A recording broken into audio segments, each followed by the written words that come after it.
तो मित्रों, हम पढ़ रहे थे कुंडलियाँ। कुंडलियाँ की बात बारी आती है बीजमात्रिक छंद में छप्पय की।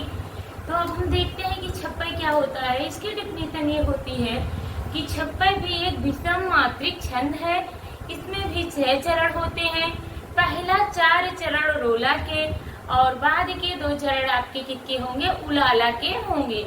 इसकी जो ट्रिक होगी, आर यू लिख लीजिए।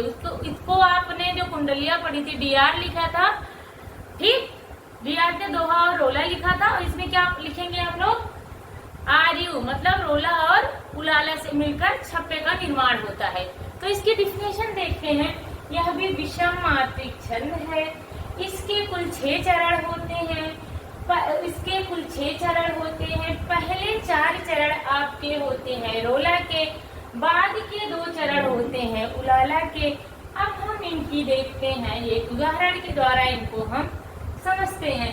उम्मीद है कि डिफिनेशन आप लोग पढ़ लिए होंगे और इसको अपनी कॉपी पे लिख भी लिए होंगे। तो नीलावर परिधान हरित पट पर सुंदर है, ये आपका एग्जाम्पल है। एग्जाम्पल के द्वारा समझते हैं।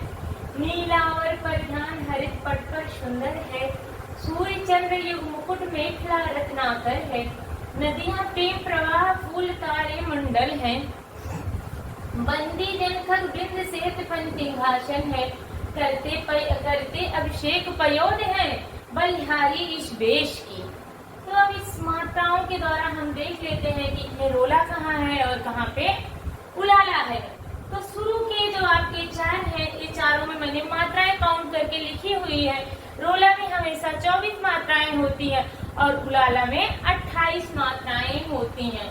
तो यहाँ पे 1 2 3 4 5 6 7 8 9 10 11 12 13 14 15 16 17 18 19 20 21 22 23 24।